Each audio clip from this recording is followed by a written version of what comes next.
डिप्लोमेशन काम नहीं मिशन सही कर रहे।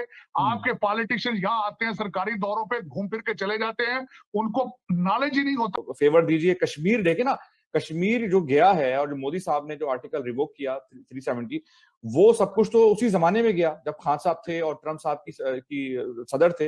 वरना आज का प्रेसिडेंट देख लें, कश्मीर का नाम भी नहीं लेता। अमेरिका इंडिया को न्यूक्लियर सप्लायर्स ग्रुप के एग्रीमेंट के तहत इतना एनरिच यूरेनियम दे रहा है कि जैसे मैंने शायद आपके ही प्रोग्राम पे पहले भी कहा है, 25 न्यूक्लियर वेपन्स हर साल अमेरिका के इनरिच यूरेनियम सेल से इंडिया अपना इनरिच यूरेनियम बचा के बम बना।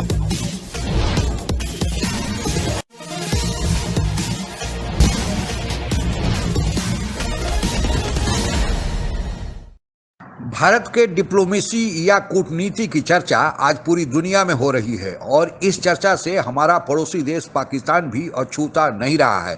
दरअसल किसी देश की कूटनीति उस देश के आर्थिक और सामरिक ताकत का ही विस्तारीकरण है, यानी जो देश जितना मजबूत होगा उसकी बात दुनिया में उतने ही गौर से सुनी जाएगी, उसका प्रभाव अंतर्राष्ट्रीय मंच पर उतना ही ज़्यादा होगा। इसी पृष्ठभूमि में हो रही पाक मीडिया की परिचर्चा, आइए आगे बढ़ते हैं।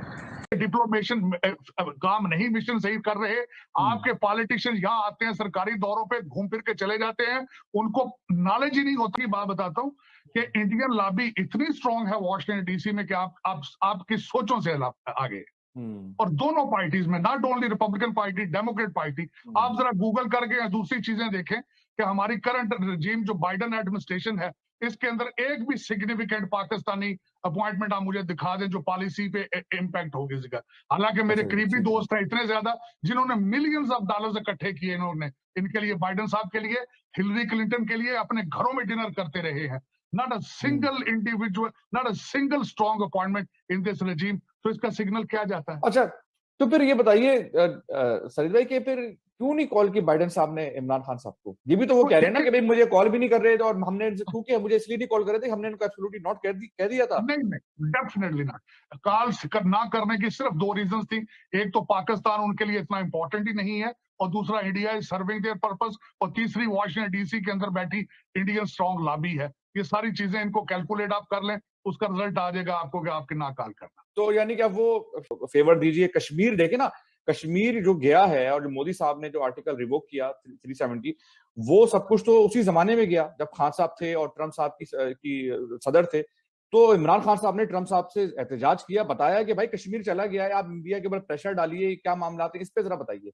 Definitely not. मैं बताता हूं कि खान साहब ने बिल्कुल किसी चीज पे एम्फसाइज नहीं किया। वो और उनकी टीम सिर्फ यही शुक्र अदा करती थी कि उनको उनका ट्रिप अमेरिका का लगा, व्हाइट हाउस में उनको फोटो आप। मैं आपको मजे की बात बताता हूं कि खान साहब एक हमारे डोनाल्ड ट्रंप एक ऐसे आदमी थे, इतने प्रेशर के बावजूद मुझे कई दफा मेरे दोस्तों ने कहा कि आप इनसे कहें कि कश्मीर के बारे में कुछ करें। मैं समझता हूं कि वाहिद प्रेसिडेंट थे अमेरिका के जो इतनी दफा उन्होंने आर्बिट्रेशन ऑफर की। वरना आज का प्रेसिडेंट देख लें, कश्मीर का नाम भी नहीं लेता। आपके पास आप चाइना आपसे नाराज बैठा है, अमेरिका आपसे नाराज बैठा है, कश्मीर इन्होंने उनके हाथ में दे दिया, उस पर उफनी इन्होंने की। तालिबान के हालात देख लें, इन्होंने कहा कि जी अगेंस्ट है, लेकिन उसमें चेंजेस आ रही है। साजिद भाई ये बताइए कि अब मैं अभी तक वो चीज मेरे लिए बड़ा मुश्किल हो रहा है कि समझना है कि हमें तो ये इमरान खान, मैं इमरान खान साहब का फॉलोअर था और मैं उस वक्त हमें ये बताया गया था इमरान खान साहब ने ट्रंप को कन्विंस कर लिया है और अभी बहुत सारे पैकेजेस मिलने हैं और बड़ा जो है अमेरिका का दस्ते शपथ हुआ, कश्मीर भी शायद हम हासिल कर जाए, मोदी को भी हमने कॉर्नर कर दिया है। आप ये कह रहे हैं कि ऐसा कुछ भी नहीं हुआ, मीटिंग्स के अंदर भी ऐसा कुछ नहीं हुआ? Not at all, not at all, not a single thing. और मैं आपको मजे का, आपकी बुनियादें पाकिस्तान की हिल रही हैं। अब यू आर मैं जिस तरह मैं अब क्या कहूं, मेरी मादरे मिल्लत है, लेकिन you are at the verge of becoming Sri Lanka. You are very close to become Afghanistan. तो फिर तो साजिद भाई इन्होंने बड़ी अच्छी सियासत खेल ली, यानी कि ये तो बाहर भी आ गए इस पे, और सारा मलबा अब ये शहबाज शरीफ पे डालेंगे, शहबाज शरीफ पे डालेंगे सारा मलबा, ये देखेंगे ये कहानी खराब हो गई, इन्होंने की है। मैं होता तो मैं नहरें बहा देता। मैं डिसएग्री करूंगा। ये जो कुछ भी खान साहब कर रहे हैं, ना ये जमहूरियत है या ना सियासत है।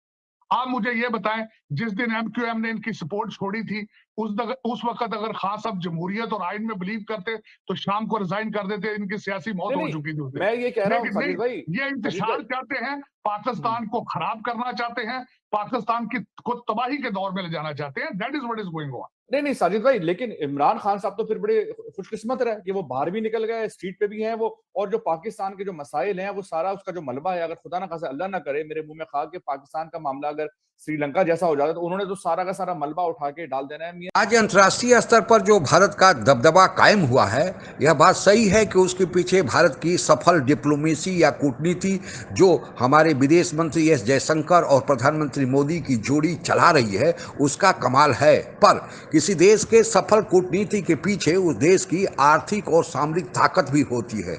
अगर हम 1971 का उदाहरण ले तो 1971 में जब पाकिस्तान टूटकर बांग्लादेश नहीं बना था, तो उस समय शेख मुजीबुर रहमान, जो पूर्वी पाकिस्तान आज का बांग्लादेश है, उसके नेता थे, और उन्होंने पूरे पाकिस्तान में जो चुनाव हुआ था उसमें उन्होंने विजय प्राप्त कर ली। लेकिन पश्चिमी पाकिस्तान, जो आज का पाकिस्तान है, यहाँ के नेताओं ने उनको सत्ता सौंपने से इनकार कर दिया। इसके बाद शेख मुजीबुर रहमान ने बांग्लादेश, जो बाद में बना, पहले पूर्वी पाकिस्तान था, वहाँ पर आंदोलन करना शुरू किया, और वह आंदोलन धीरे धीरे प्रभावी होने लगा। तब आज के पाकिस्तान, यानी उस समय जो पश्चिमी पाकिस्तान था, वहाँ के लोगों ने वहाँ की सेना, यहाँ से सेना भेजी ताकि शेख मुजीबुर रहमान के आंदोलन को दबाया जाए, कुचला जाए। और फिर दमनकारी कार्य जब शुरू हुए पूर्वी पाकिस्तान, जो आज का बांग्लादेश है, तब वहाँ से लोग भागकर रिफ्यूजी बनकर, शरणार्थी बनकर भारत में आने लगे, और उसकी संख्या दिनों दिन इतनी बढ़ने लगी कि भारत के लिए उनको मैनेज करना बड़ा मुश्किल होने लगा। उस समय हमारे देश में स्वर्गीय इंदिरा गांधी तत्कालीन प्रधानमंत्री थी। उन्होंने पूरी दुनिया से गुहार लगाई कि इस युद्ध को रोका जाए। भारत के तो इससे युद्ध से कोई लेना देना नहीं है, लेकिन भारत में जो शरणार्थी आ रहे हैं, बांग्लादेशी आ रहे हैं, वह भारत के लिए एक बड़ा मुश्किल पैदा कर रहे हैं, क्योंकि भारत इस स्थिति में नहीं है कि उनको रखे, उनको खाना दे और उनको फिर व्यवस्था करें, और समाज में जो उनके द्वारा अव्यवस्था फैलेगी उसको भी रोके। हालांकि वह बांग्लादेशी की समस्या आज भी ज्यों की त्यों, जो शरणार्थी आए थे उसमें से बहुत अभी भारत में ही रह गए हैं और आज भी वो समस्या पैदा कर रहे हैं। खैर, लेकिन उस समय स्वर्गीय प्रधानमंत्री इंदिरा गांधी की बात किसी ने सीरियसली नहीं लिया, और लिहाजा रूस ने केवल भारत की मदद की, और भारत ने फिर वह कदम उठाया कि शांति सेना बनाकर, शांति वाहिनी बनाकर पाकिस्तान के खिलाफ बांग्लादेश के लोगों को लड़ने में मदद किया, और फिर बांग्लादेश बन गया और पाकिस्तान दो टुकड़ों में बट गया, और पूरी दुनिया देखते रह गई। लेकिन उस समय जो स्वर्गीय इंदिरा गांधी ने पूरी दुनिया से आवाज़ लगाई थी, किसी ने नहीं सुना था। यहाँ तक कि अमेरिका ने तो उनके खिलाफ इतने गंदे शब्द उस समय के राष्ट्रपति ने प्रयोग किया था, जिसकी जुबान पे हम ला भी नहीं सकते थे। लेकिन आज वही भारत है। आज भारत की जो रूस यूक्रेन में युद्ध चल रहा है, दोनों पक्ष, चीन और रूस एक पक्ष में, और दूसरे पक्ष में अमेरिका और अमेरिका के सहयोगी देश भारत को मनाने में लगे हैं कि भारत केवल बोल दे कि रूस ने जो यूक्रेन पर आक्रमण किया है वह गलत किया है।